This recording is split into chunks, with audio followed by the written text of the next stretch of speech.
Safari ya Singapore kulingana na vile ambavyo Rais Ruto ametuahidi ni safari ambayo kwa hakika niweza kulinganisha ndoto mbaya ambayo mtu ameweza kulala na kuota, kwa sababu ndoto hata ikiwa nzuri kiasi gani na uote kwamba labda umepata pesa katika ndoto hiyo, si kumaanisha ya kwamba katika maisha ya kawaida utakutana na hizo pesa ukiamka, kwa sababu ile ilikuwa ni ndoto. Hiyo ndio hali sawia ambayo tuko nayo, ambapo tunapewa ahadi ambazo hazitaweza kutimia. Nikisema hivyo, nasema hivyo nikiwa na misingi ya kuangalia jinsi ambavyo kutimiza kwa ndoto kama ambavyo Ruto ametuotesha inaweza kutimia. Jambo la kwanza ni kwamba hatuna misingi maalum ambayo inaweza kutuelekeza katika ndoto ya kwenda Singapore, kwa sababu inaonekana sasa Singapore ndio nchi ambayo tunajilinganisha nayo. Hii inaitwa narrative ambayo imetungwa na serikali hii, na ni kwa sababu serikali ya Ruto imetambua ya kwamba katika kuweza kuwa convince watu kuhusiana na kuipa support serikali iliyoko kwenye mamlaka. Wakenya ni watu ambao wana matumaini ambayo ukiwapa ahadi wanaikumbatia kwa haraka sana, kwa sababu maandiko kulingana na Biblia inasema ya kwamba watu ambao tumia imani katika kufuatilia ndoto zao huwa wana uwezo wa kuwafikia ndoto zao. Lakini imani haiwezi kupata misingi ikiwa mahali ambapo unalenga kwenda ni kinyume na mahali ambapo na njia ambayo unaitumia kwenda katika njia ya kutimiza ndoto yako.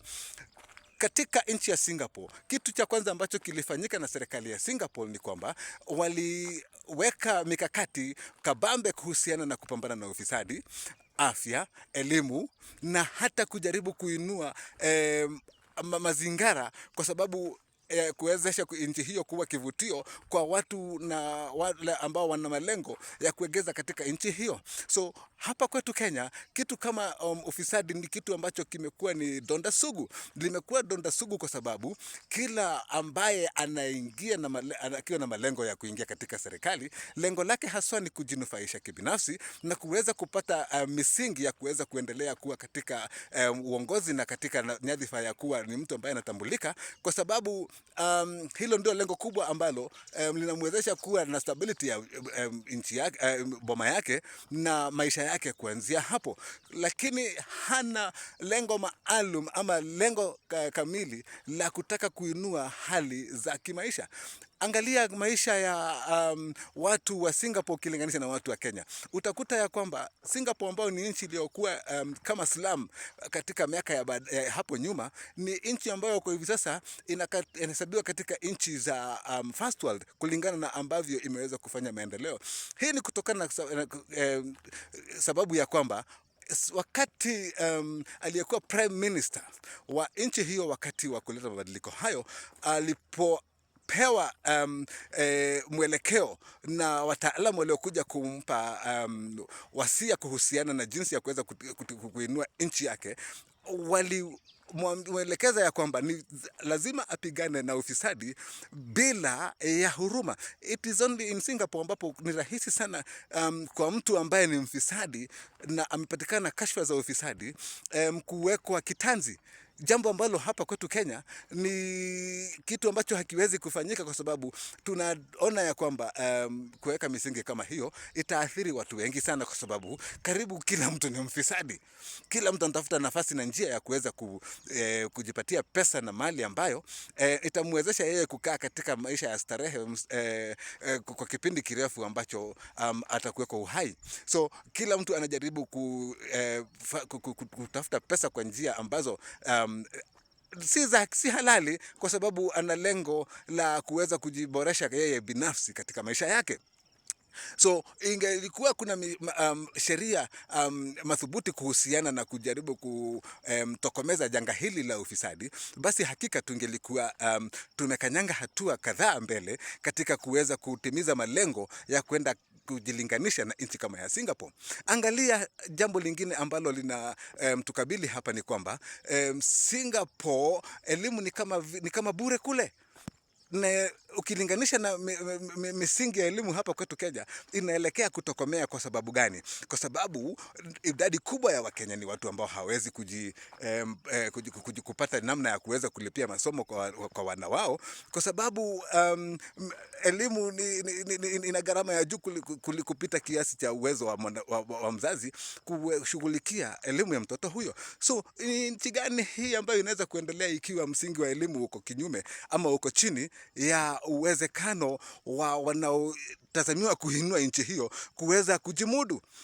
Angalia kwamba jozi ni jana ambapo Rais Ruto alikuwa kule maeneo ya Turkana akiongelea kuhusu kuwezesha kuanzisha uchimbaji wa mafuta kule, na akaahidi pia kujenga uwanja wa michezo ambao una capacity ya watu kama 800 hivi ama 900, na hiyo ni kama kwamba alikuweko na lengo la kuanzisha na kuendeleza hii ambayo imekuwa ndio njia yake ya kuweza kupata kura kwa kutoa ahadi. Siku hiyo hiyo ambapo yeye anatangaza kwamba serikali iko katika hatua za kutengeneza uwezekano wa uchimbaji mafuta kule Turkana, naibu wake anatangaza kwamba 32 counties katika nchi yetu ya Kenya ziko kwenye hatari ya kupata njaa kwa sababu ya ukosefu wa mvua ambayo imeathiri sehemu nyingi za nchi yetu ya Kenya. So which Singapore is this we are heading to, and how can Singapore be approached by people who are hungry and who cannot even sustain themselves? Hii ni kumaanisha kwamba hakuna uwezekano ambao tunaweza kutimiza wa kuenda katika malengo ya kuwa katika first world ikiwa tunaathiriwa na njaa, ikiwa medical health system ya Kenya haifanyi kazi, ikiwa elimu imetokomea, ikiwa ufisadi ni janga kubwa, na ikiwa hatuna namna ya kuweza kuhakikisha kwa Wakenya ya kwamba hali za maisha zinastahili kuinuka na kuwa bora zaidi ya zilivyo kwa sasa. Kwa hivyo ni lazima tuwe na hatua za kuangalia ili tuhakikishe ya kwamba lengo kama hili ambalo linanuiwa kutumiwa katika serikali ya Kenya Kwanza ni lengo ambalo halitufungi macho na likatufanya tukakosa njia na mbinu ya kuweza kuhakikisha ya kwamba tunaleta serikali mamlakani ambayo itatuwezesha sisi kama wananchi wa Kenya kuwa na serikali ambayo itakuwa ni ya manufaa kwetu na kwa manufaa ya vizazi vyetu vijavyo. Hizi pesa ambazo mnasikia infrastructure fund ni njia tu ya kujaribu kuleta ufisadi mkubwa zaidi na kwa njia tofauti katika nchi yetu ya Kenya. Hizo ni funds ambazo haziwezi kupatikana kwa njia kwa watu ambao hata kujikimu katika chakula ni shida. So tusidanganywe. Nimekuwa nikiongelea hapa ni muhimu kwamba tuwe na system ambayo sisi kama wananchi wa Kenya tutakuwa tumeiweka katika kufanya kazi, ambapo itakuwa inaweza kubagua na kutofautisha ni nani ambao wanastahili kuwa katika nyadhifa za uongozi. Nimekuwa nikiita inverse salaries for political office, ama mishahara ilipo kinyume na jinsi mtu alivyo tajiri, ili tuweze kuondoa watu wote ambao tuna hakika ya kwamba hawastahili kuwa katika serikali, wamehusika katika kashfa mbalimbali, na iweze kuleta sura mpya na spirit mpya katika nafasi za uongozi kwa manufaa ya nchi hii.